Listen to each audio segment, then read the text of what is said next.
I'd like us to pretend for a moment, as Christians, that we're living in the following scenarios. The first scenario is that you're living in a country and the very act of owning a Bible is illegal, and if you are caught, you could be punished and even put to death. Many of the Christians that you know have been arrested and placed in prison camps, and you have never heard from them again. You even keep your Christian faith hidden from your own children because you don't want them to accidentally expose your faith to your neighbors or to their school teachers. This situation may seem far-fetched, but it is exactly how Christians in North Korea are living today. The second scenario, as a father, you have made a decision to leave your wife and children behind in order to find a safer place to live in another country. The constant threats from Muslims in civil war have driven you to make this difficult decision, and it is doubtful whether or not you will ever see your family again. Sadly, this is the case for many Christians living in Syria today. Christian persecution is at an all-time high around the world. It is estimated that 75% of the world's population live in areas where severe religious restrictions, especially Christianity, are a daily reality. In the U.S., Christians are very sheltered and ignorant of the conditions of the global persecuted church. So by understanding world population trends in the regions of the world that have been least evangelized, it is my hope that you will gain an understanding regarding the reality of Christian persecution taking place around the world. Those of us who live in the United States think that our country is highly populated. However, when you look at population on a global scale, it is evident that this is not the case. The population of the world as of 2013 was around 7.4 billion. And out of that total, 75% live in the continents of Asia and Africa, and 40% live in China and India alone. In North America, it only makes up 8% of the world population. Another way to think about population is a concept known as population density. And that really just means the number of people living in a fixed area. This slide uses square kilometers as its measurement. The most densely populated parts of the world are in India, Bangladesh, Eastern China, Japan, and Southeast Asia. To put this in perspective, the United States has a population density of 35 people per square kilometer, while India has a density of 400 people per square kilometer, with several areas even exceeding into the thousands.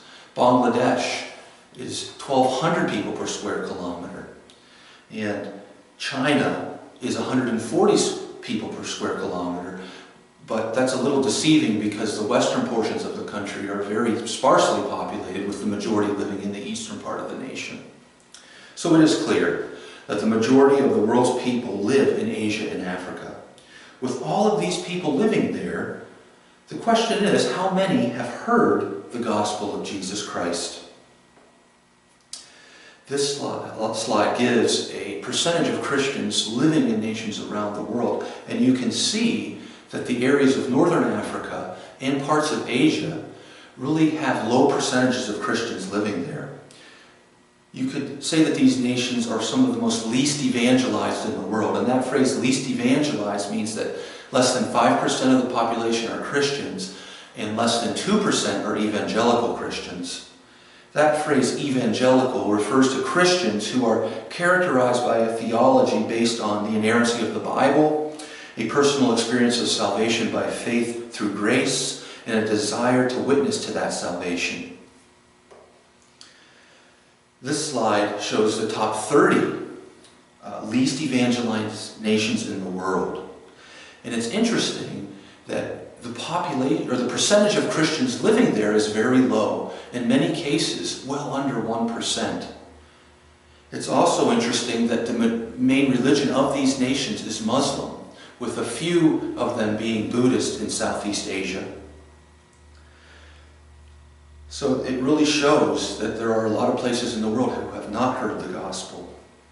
So we've seen that the majority of the world lives in Asia and Africa, and most of these nations are among the least evangelized in the world. So what does this mean for the circumstances of the church in these places?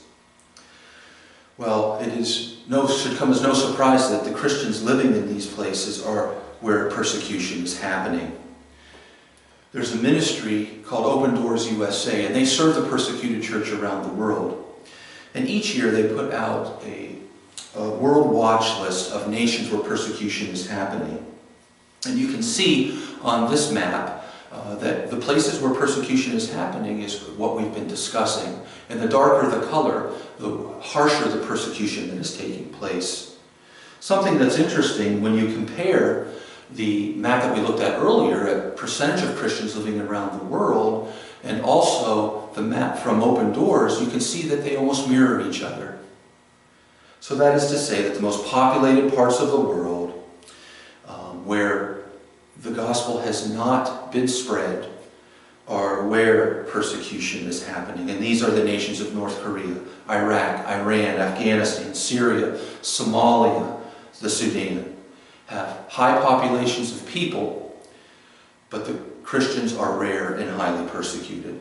So it is clear that the most populated and spiritually dark places of the earth are where the Christian church is being persecuted. Most Christians in the United States, as I stated earlier, are ignorant of this situation and don't understand the situation with their persecuted brothers and sisters in Christ. This is why it is important for Christians living in the United States to understand the current situation with world population and to realize that the most populated nations in the world are where Christians are the minority and being persecuted. I hope that the information that I have shared with you has opened your eyes to the situation in the world and will compel you to find out more about Christians suffering around the world. Hebrews 13:3 says, "Remember the prisoners as if chained with them, those who are mistreated, since you yourselves are in the body also." Let's be informed and spread the word about our suffering brothers and sisters in Christ.